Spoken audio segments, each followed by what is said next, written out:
Epstein travaillait pour la CIA.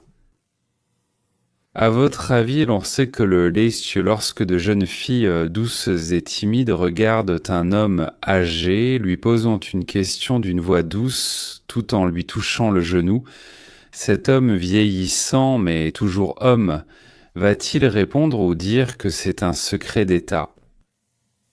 Je parie 100 contre 1. Et si la question n'est pas évidente, mais que la jeune fille est séduisante et montre des signes, sinon d'amour, du moins de consentement? On peut en tirer beaucoup de renseignements utiles, d'informations. Alors, James O'Keefe l'a encore fait. Une sensation mondiale exclusive. Un enquêteur du ministère de la Justice, filmé en caméra cachée, affirme qu'Epstein était agent de la CIA. Bien sûr, nous le savons tous, mais c'est agréable quand un agent de la CIA le confirme en caméra cachée. Il confirme que les incidents avec le raisin ont eu lieu lorsque Bill Clinton était dans l'avion. Il parle du président Trump. Il protège beaucoup d'autres personnes. Il ne se protège pas lui-même, parce que là, il n'y a rien. C'est ce que ce type a dit sur une caméra cachée. James O'Keefe a commencé, il y a probablement une quinzaine d'années, une série d'enquêtes. C'est un jeune journaliste, enfin, il n'est plus si jeune maintenant, mais à l'époque il l'était, et il travaillait d'une manière intéressante qu'il avait lui-même inventée. Ce n'est pas qu'il ait tout inventé, mais disons qu'en Amérique, il a vraiment amené cela dans le courant dominant, comme on dit. Lui-même et ses collaborateurs se déguisaient tantôt en proxénètes et prostituées, tantôt en diplomates étrangers, ou encore en démocrates naïfs cherchant du travail. Et, à l'aide de caméras cachées et de micros, ils ont révélé plusieurs affaires très retentissantes et très scandaleuses. D'ailleurs, vers la fin, je vais mettre Hunter Biden qui donne son avis sur toute cette situation. Donc cette fois, les gens de haut. Kiefer est lié d'amitié avec une certaine Glenn Prager. Il est le principal enquêteur dans l'affaire Epstein. Et ils ont confirmé ce dont nous avions effectivement entendu parler, mais sans preuve. Nad, pourtant un homme expérimenté, baisse sa garde en présence d'une jeune et bienveillante demoiselle. On n'en parle pas encore, mais ce sera bientôt connu. Qu'il était un agent de la CIA, qu'il était un agent de la CIA, ou qu'il n'était pas un agent de la CIA. Je pense qu'il protège beaucoup d'autres personnes. Il ne se protège pas lui-même parce qu'il n'y a rien à protéger, mais il protège beaucoup de gens. Autrement dit, Trump sait qu'Epstein travaillait pour la CIA. Et Trump... Eh bien, je sais, il doit être obligé de garder cette documentation secrète. Nous évoquerons plus tard pourquoi cela pourrait être le cas. Et Trump, c'est ce qu'a déclaré l'enquêteur principal, non? Et assis apparemment à l'aéroport avec une jolie fille, je ne sais pas, elle lui tripotait le genou ou montrait simplement qu'elle allait bientôt commencer.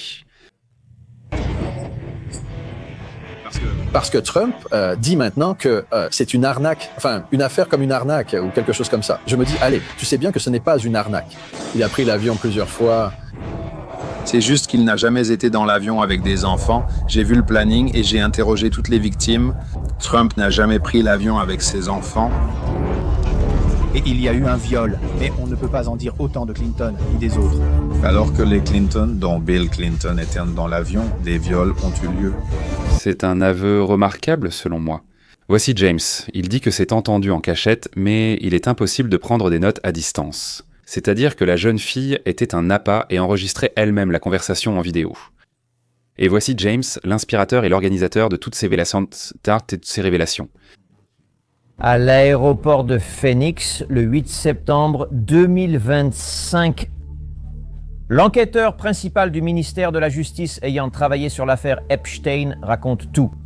Glenn Fager, qui a analysé l'emploi du temps d'Epstein et interrogé ses victimes, fait une déclaration choc. Il affirme que le ministère de la Justice ne voulait pas poursuivre Epstein parce qu'il est un agent de la CIA. Les preuves issues de son enquête confirment que Bill Clinton était présent lors des viols présumés à bord du Lolita Express et que le président Trump n'était pas présent lors des viols qu'a investigué Glenn Fager.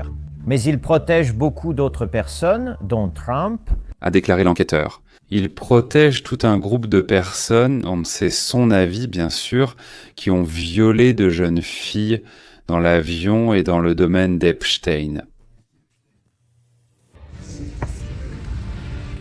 Qu'en est-il de toute cette histoire avec Epstein, qui d'une certaine façon... J'ai travaillé sur cette affaire, j'ai interviewé toutes les victimes. Et ensuite, j'avais une photo de 20 à 30 victimes. Tu sais, à Palm Beach, je faisais des interviews et je m'occupais de tout ça, et ainsi de suite. Ensuite, on allait aller au procès. Ils seraient tombés des nues, Epstein les achetait simplement, et c'était juste de gentils enfants. Il versait entre 150 000 et 500 000 dollars à des familles pauvres dont les enfants étaient démunis. Rien au monde. Ce type... Prager y décrit comment les victimes qu'il a interrogées ont été soudoyées par Epstein juste avant le procès. Prager a travaillé comme enquêteur au ministère de la Justice pendant plus de 20 ans. Selon la page LinkedIn de Prager, il est indiqué que pendant son travail au ministère de la Justice, Prager a servi en tant qu'inspecteur. Supervisant des enquêtes délicates liées aux principales divisions du ministère de la Justice, y compris le FBI, la Drug Enforcement Administration, le Bureau fédéral des prisons, le Service des marshals des États-Unis, le Bureau de l'alcool, du tabac, des armes à feu et des explosifs. Cela semble confirmer ce que Prager nous a dit. Il a été chargé d'interroger les victimes des viols d'Epstein et d'enquêter sur les registres de vol. Un écusson brodé du FBI sur son sac à dos à l'aéroport a attiré l'attention de notre journaliste citoyen. Le meilleur des fighters non natifs, 6. Abonnez-vous. Il faut que les parachutistes fassent l'exercice. Bien que beaucoup s'en doutaient, c'est la première fois qu'un représentant du ministère de la Justice confirme qu'Epstein travaillait pour la CIA et qu'il est un agent étranger. Le ministère de la Justice a réglé l'affaire, lui permettant simplement d'être assigné à résidence et minimisant son arrestation. En partie, c'est parce que toutes les victimes changeaient constamment leur témoignage et ils n'avaient personne à présenter au tribunal. C'est-à-dire que quelqu'un informait Epstein de qui parlait au FBI, et tout de suite, la famille de cette jeune fille se voyait proposer, vous savez, entre 100 000 et 500 000 dollars, et la jeune fille se taisait immédiatement. Peut-être était-elle heureuse que pour quelques rapports sexuels, elle ne recevait pas 200 dollars, mais disons 200 000 dollars. 100 000 dollars par rapport, c'est d'ailleurs une compensation pas mal. Presque aussi bien que d'épouser un homme très riche et âgé, d'avoir un enfant, de divorcer de lui et de pouvoir ainsi récupérer quelques millions. Glenn Prager, enquêteur du ministère de la Justice sur l'affaire Epstein, parle ensuite de la question de savoir si le président Trump était impliqué. Beaucoup essaient de lier Trump à Epstein, mais Glenn Prager affirme que Trump n'était pas présent lors des comportements sexuels inappropriés qu'il a enquêtés. Mais Prager affirme que Bill Clinton l'était, se basant sur son expérience d'interrogation des victimes et l'examen des horaires de vol. Le Lolita Express d'Epstein, citation, « Ils ont détruit la liste d'Epstein pour protéger les Clinton ». Eux, qui? Ils ont détruit les listes d'Epstein pour que Bill et Hillary ne soient pas inquiétés. Les deux. Mais ils prétendent que, vous savez, Trump, est impliqué dans des viols et toutes ces affaires, alors que ce n'est pas le cas. Je veux dire, j'ai vu les ordres du jour, j'ai vu le planning et j'ai interrogé toutes les victimes. Il n'y a jamais eu de cas où Trump était dans l'avion avec ses enfants. Un viol a eu lieu, mais ce n'est pas le cas pour Clinton et les autres. Je me souviens que cela a été passé sous silence, parce que je sais que les Clinton étaient là, et que les Clinton étaient là. 100%. Et tant que les Clinton étaient dans l'avion, tant que Bill Clinton était dans l'avion, des viols avaient lieu. Et c'est de ça que je parle. Trump, même s'il y avait beaucoup de vols et tout ça, et sur l'île et tout ça, il n'a jamais été là pendant aucun des viols présumés, mais Clinton, lui, y était sûrement. Et c'est là qu'il y avait un grand trésor. Un enquêteur du ministère de la Justice sous l'administration Trump dit que même si Trump n'était peut-être pas présent lors des crimes enquêtés par Prager, il est évident que Trump protège de nombreuses personnes. Je ne sais pas ce qu'il y a de nouveau que je n'ai jamais vu qui le fait hésiter autant à montrer maintenant ce qui se passe. La publication de tous ces fichiers est étrange maintenant. Je pense qu'il protège beaucoup d'autres personnes. Mais c'est pas lui qui protège, parce qu'il n'y a rien là-bas, mais il protège beaucoup de gens. Le journaliste citoyen a pris le vol American Airlines numéro 1634, a atterri à Washington lundi à 20h, puis a dîné avec cet enquêteur du ministère de la Justice au restaurant Blue Duck Tavern. Glenn Prager n'aime pas que Trump ait dit que le scandale Epstein est une supercherie, mais il dit aussi que, selon les preuves issues de son enquête, Trump ne se protège pas lui-même. Trump affirme que c'est une supercherie, donc l'affaire le serait aussi. Mais tu sais que ce n'est pas vrai. Il fait beaucoup, dit des bêtises et a souvent pris l'avion. Il n'a jamais été dans l'avion avec eux. On veut l'associer à cela et l'accuser à tort. Maintenant, c'est très bien pour le président Trump et, apparemment, cela l'innocente de toute accusation selon laquelle il aurait lui-même fait quelque chose d'inapproprié. Ce dîner a duré 1h45, pendant lesquelles l'enquêteur du ministère de la Justice a révélé à un inconnu des choses que la direction du FBI et du ministère de la Justice ne divulguaient pas. Eh bien. Fait asseoir une jolie fille, regardant un homme d'âge moyen, et pas Alain Delon, disons, de Roja, oui, avec un enthousiasme muet, avec une adoration muette. Et il racontera absolument tout, il dira tout. Exactement comme agissait Epstein en donnant aux filles des sujets de conversation. Et puis, il y avait des caméras partout, vraiment partout. Au plafond, dans les toilettes, il y en avait au moins une demi-douzaine. Dans les jouets, dans les livres, dans les montres, dans les lampes. Partout, partout. Prager a livré plus de détails sur PragerU et sur les réticences de Trump à être totalement transparent dans l'affaire Epstein. Il nous a fourni certains détails sur les mécontentements internes contre le directeur du FBI, Kash Patel, au sein du FBI, et il a expliqué en détail le conflit croissant entre Kash Patel et la procureure générale Pam Bondi. Autrement dit, tout n'est pas parfait dans le royaume de Patel et Bondi. Mais ça d'ailleurs, nous le savons aussi. Qui est-ce? Un nom du genre où tu te dis « Oh mon Dieu !» Le voilà! Salut, c'est Glenn. Oui, vous travaillez au ministère de la Justice, n'est-ce pas? Non. Vous ne travaillez pas au ministère de la Justice, mais portiez un écusson FBI sur votre sac à dos à l'aéroport. Vous disiez avoir interrogé des personnes liées à Epstein, toutes ces victimes. Vous vous souvenez? Je ne me souviens pas. Non, je ne me souviens pas. Je ne sais pas comment je pourrais vous aider. Je voulais confirmer que vous travaillez bien, que vous avez travaillé au département. Restez en ligne, allez. Essayons de le rappeler. Glenn, je ne te parle pas. Eh bien, je ne vous parle pas. Qu'est-ce que tu es? Tu as déjà parlé à mon ami? D'accord, maintenant, arrête de parler. Je ne sais pas qui tu es. Je ne sais pas quoi. Je suis journaliste. J'ai besoin de votre aide. Monsieur, Je ne parle ni avec vous, ni avec aucun journaliste de quoi que ce soit. Vous avez choisi une interview avec les victimes d'Epstein. Je ne peux pas te parler. Monsieur. Après la diffusion de l'histoire, je voulais souligner à quel point cela m'a touché de voir Erika Kirk sur scène. Devant ces 74 000 personnes au stade, elle dit qu'elle pardonne à l'assassin qui a tué son mari, Charlie Kirk. J'ai en fait pris cette photo en me tenant juste devant elle quand elle a dit cela, et je pleurais. Les gens à côté de moi pleuraient aussi. Pendant plusieurs jours après ce dimanche, j'ai compris qu'il est tout aussi important de pardonner à ceux qui ont péché contre nous.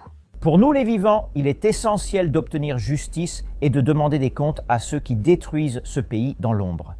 Je pense que l'enquêteur n'a pas seulement reçu une tape sur les doigts, mais plutôt un poids en fonte sur la tête. Voici ce qu'il a écrit juste après qu'il a découvert qu'on l'avait enregistré.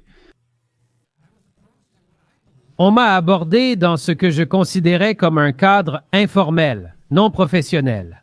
Oui, c'est pour cela que vous vous êtes détendu et avez dit la vérité. Plus tard, j'ai appris que cette personne imitait quelqu'un d'autre.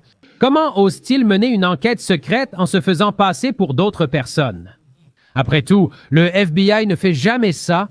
Ils ne prétendent jamais être quelqu'un d'autre lorsqu'ils infiltrent un groupe pour obtenir des preuves. N'est-ce pas? Ils ne feraient jamais ça. Pensant que ce n'était qu'une conversation personnelle, j'ai répondu sur le même ton.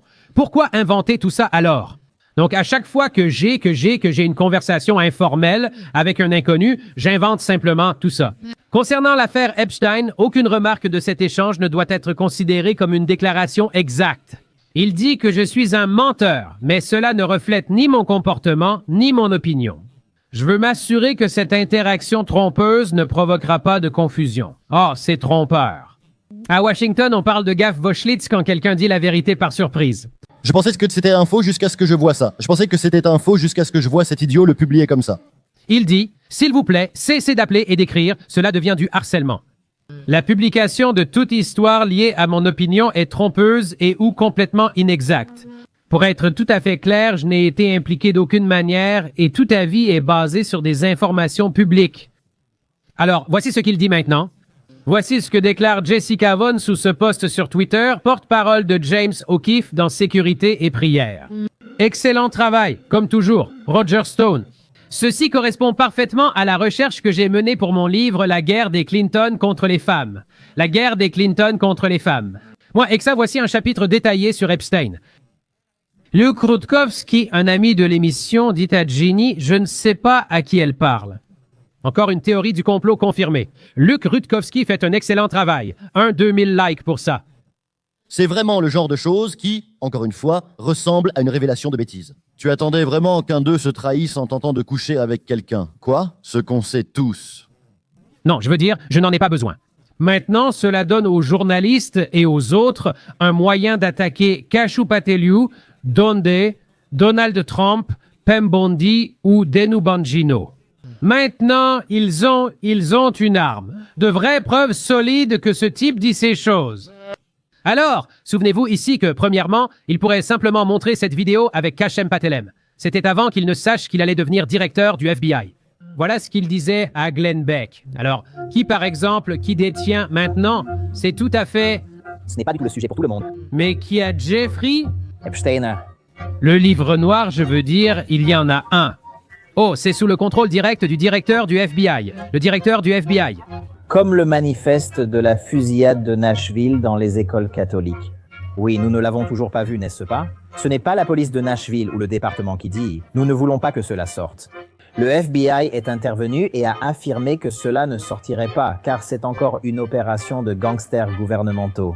Ces services locaux des forces de l'ordre sont financés par le ministère de la Justice et le FBI pour un programme local.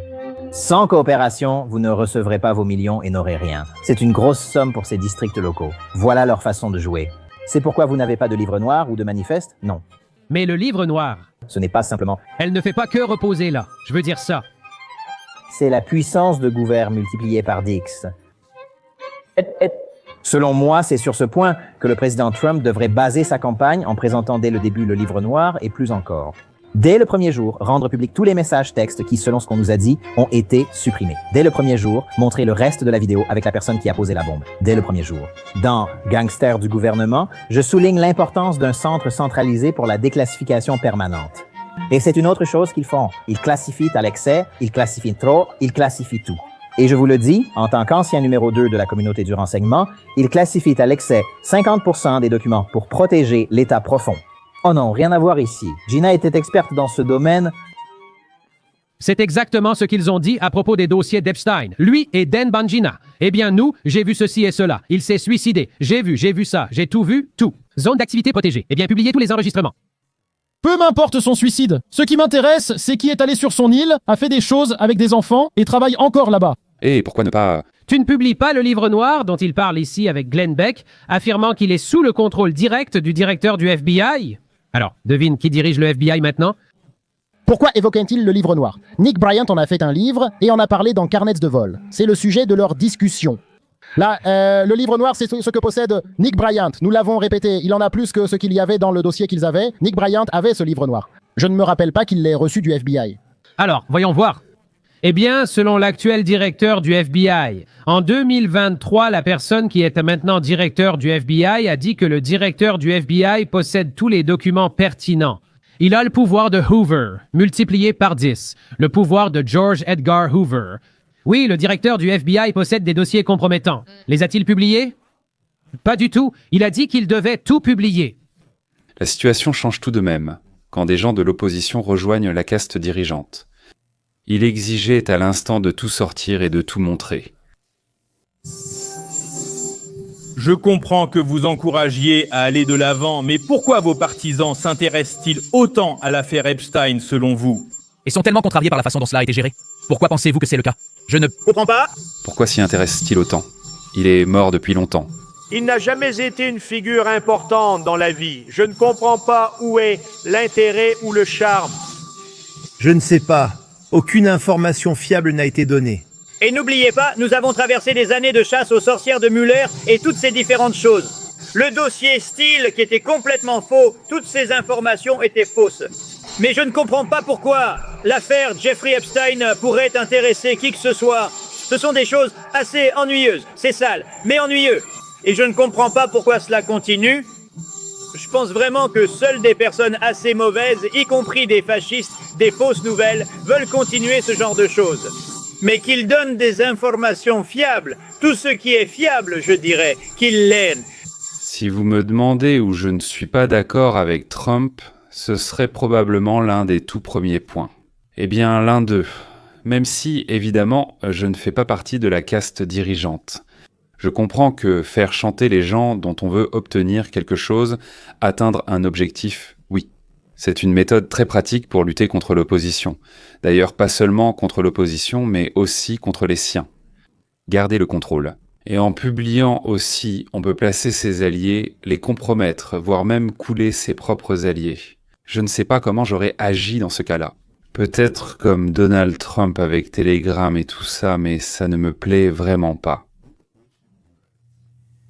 Nous étions contre le fait que le gouvernement nous écoute, justement parce que tout cela peut être utilisé pour du chantage, pour tenir les gens en laisse. Quand c'est mon camp qui le fait... Voilà. Il me semble que c'est ce qu'elle fait actuellement, mais je peux me tromper. Je ne suis pas plus content que je ne l'étais lorsque la hache était entre les mains du Parti démocrate. Et voici l'un des héros du siècle, Julian Assange, qui a commenté l'affaire Epstein. La raison pour laquelle le FBI a refusé de présenter la liste des clients d'Epstein au tribunal, c'est que, si cela était arrivé, leur chantage devenait inutile et la CIA perdait le contrôle sur les personnes influentes placées depuis des décennies. Voilà toute l'histoire. La CIA et le FBI ont travaillé si longtemps sur leurs clients et ils peuvent maintenant les manipuler à leur guise que perdre tout cela leur semble, inacceptable. C'est tragique, n'est-ce pas ? Peut-être que si j'étais assis sur l'Olympe, je penserais comme eux, mais j'espère vraiment que je pourrais tenir bon et penser comme je le fais maintenant. Si tu es un criminel, un vrai criminel, oui, tu dois être puni. Par l'argent, par la prison, par la réputation, tu dois être puni. Mais moi, personnellement, je pense que la plupart des lois, qu'elles viennent des démocraties politiques ou des tyrannies, ne sont pas quelque chose qui nous rappelle, comme on dit, le Coran ou la Bible, oui, où il est interdit de changer ne serait-ce qu'un seul mot. Si tu as volé, abîmé, cassé, pris à quelqu'un ses biens, y compris sa vie, la vie lui appartient aussi, oui, les résultats de son travail, sa réputation.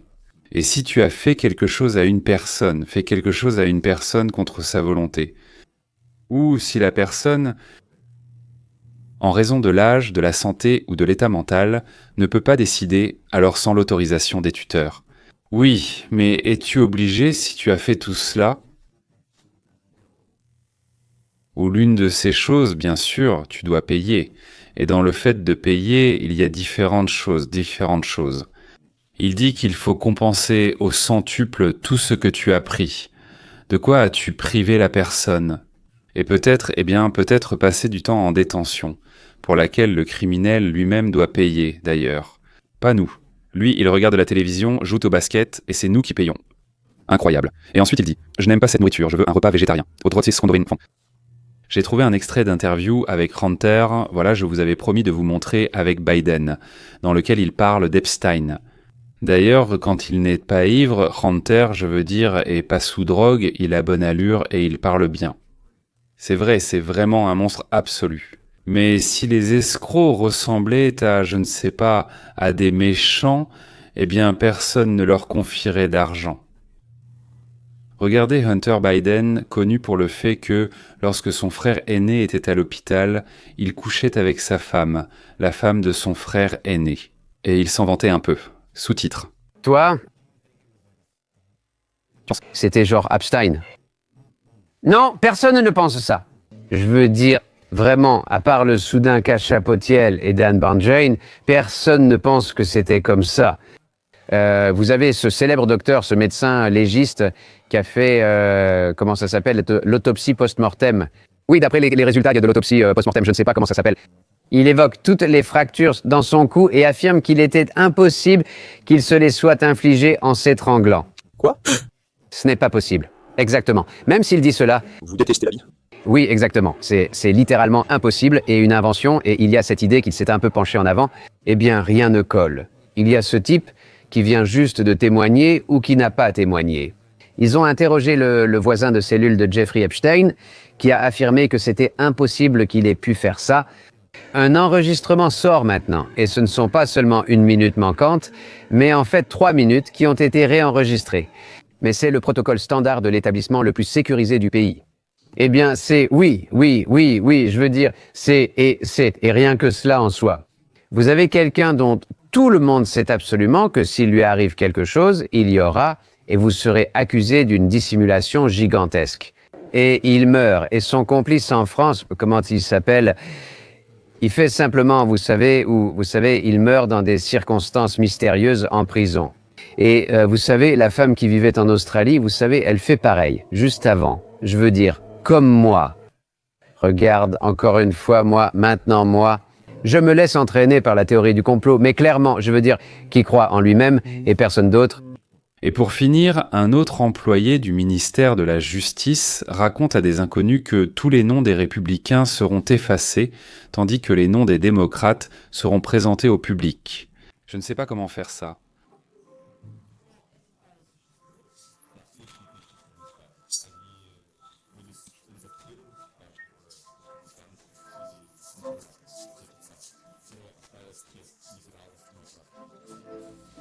Oui. Qui était encore impliquée? Elle aussi a récemment été transférée dans une prison à sécurité minimale, ce qui va à l'encontre de la politique du Bureau fédéral des prisons. Parce qu'elle est une condamnée, une délinquante sexuelle, on lui propose quelque chose pour qu'elle se taise. C'est tout.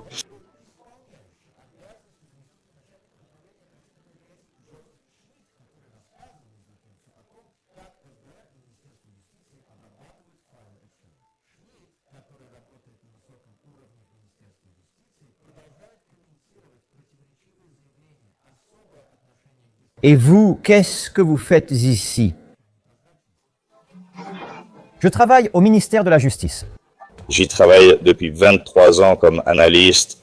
Selon, je serai le directeur adjoint par intérim de notre bureau pendant quelques mois à partir de la semaine prochaine. Je collabore étroitement avec les agences fédérales d'application de la loi, les bureaux des procureurs des États-Unis et les procureurs.